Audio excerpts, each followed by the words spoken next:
ഒരുപാട് വർഷങ്ങൾക്ക് മുന്നേ ഭൂമിയിൽ ജീവിച്ചിട്ടുണ്ടായിരുന്ന ഒരു ജനവിഭാഗം അവരുടെ അന്നത്തെ ആ ഒരു ടെക്നോളജി ഉപയോഗിച്ചിട്ട് ഒരു ഡിവൈസ് അവർ കണ്ടുപിടിച്ചിട്ടുണ്ടായിരുന്നു. സമയത്തെ വരെ കൺട്രോൾ ചെയ്യാൻ കഴിയുന്ന തരത്തിലുള്ള വളരെയധികം പവർഫുൾ ആയിട്ടുള്ള ഒരു ഡിവൈസ് ആയിരുന്നു അത്. ഇതിന്റെ സഹായത്തോടെ വളരെ മികച്ച രീതിയിലുള്ള ഒരു നാഗരികത തന്നെ അവരവിടെ പടുത്തുയർത്തുകയുണ്ടായി. എന്നാൽ കുറച്ചു കാലത്തിന് ശേഷം ചില ദുഷ്ടശക്തികളുടെ കയ്യിലേക്ക് ഈ ഒരു ഉപകരണം എത്തിപ്പെട്ടു. അതിന്റെ ഫലമായിട്ട് എല്ലാം നശിച്ചു പോവുകയായിരുന്നു. ചില ആളുകള് ഈ ദുഷ്ടശക്തികളോട് പോരാടിയിട്ട് അത് വീണ്ടും തിരിച്ചെടുത്തിട്ടുണ്ട്. എന്നിട്ട് അതിനെ രണ്ടായിട്ട് വിഭജിച്ചിട്ട് ലോകത്തിന്റെ രണ്ട് ഭാഗത്തായിട്ട് വളരെ രഹസ്യമായിട്ട് അത് ഒളിപ്പിച്ചു വെച്ചിട്ടുണ്ട്. പക്ഷേ ഇലുമിനാറ്റീസ് എന്ന് പറയുന്ന ആ ഒരു ഗ്രൂപ്പ് ഇപ്പോഴും ഈ ഒരു ഡിവൈസ് അന്വേഷിച്ച് നടക്കുന്നുണ്ട്. അതിലേക്കുള്ള കീ ആണ് നിനക്ക് നമ്മളുടെ ആ ഒരു സീക്രട്ട് റൂം എന്ന് കിട്ടിയിട്ടുള്ളത്.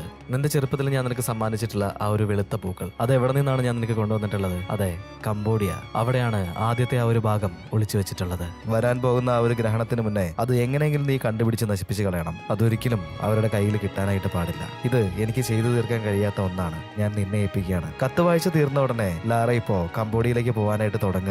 പക്ഷെ ഈ ഒരു ചുരുങ്ങിയ സമയത്തിനുള്ളിൽ അവിടെ എങ്ങനെ എത്തിപ്പെടുന്നു ബ്രേസ് ഇപ്പൊ ചോദിക്കുന്നുണ്ട്. ലാറ ഇപ്പോ ആ ഒരു റൂമിൽ വെച്ചിട്ടുണ്ടായിരുന്ന അവളുടെ മിലിറ്ററിയിൽ വർക്ക് ചെയ്ത സമയത്തുള്ള ആ ഒരു ഫോട്ടോയിലേക്ക് ഇങ്ങനെ നോക്കുകയാണ്. ഈ ഒരു സീൻ കേട്ടായിട്ടുണ്ടെങ്കിൽ നമ്മളിപ്പോ കാണുന്നത് ആകാശത്തോടെ പറന്നു പോകുന്ന ഒരു ഹെലികോപ്റ്റർ, അതിൽ തൂക്കിയിട്ടിട്ടുള്ള ഒരു ജീപ്പ്. ആ ഒരു ജീപ്പിനുള്ളിൽ ലാറ ഇങ്ങനെ ഇരിക്കുകയാണ്. അതെ, അവളുടെ മിലിറ്ററിയിൽ ഉണ്ടായിരുന്ന ആ ഒരു ഫ്രണ്ട്സ് വളരെ വേഗത്തിൽ തന്നെ കംബോഡിയയുടെ ഈ ഒരു ഭാഗത്തേക്ക് അവളെ എത്തിച്ചിട്ടുണ്ട്. കംബോഡിയയിൽ ഉണ്ടായിരുന്ന ഒരുപാട് അതിപുരാതനമായിട്ടുള്ള ടെമ്പിളുകൾ അത് അവളിങ്ങനെ നിരീക്ഷിച്ചുകൊണ്ടിരിക്കുകയായിരുന്നു. ഇതിന്റെ ഇടയിലാണ് അവൾ ഒരു കാര്യം കാണുന്നത്.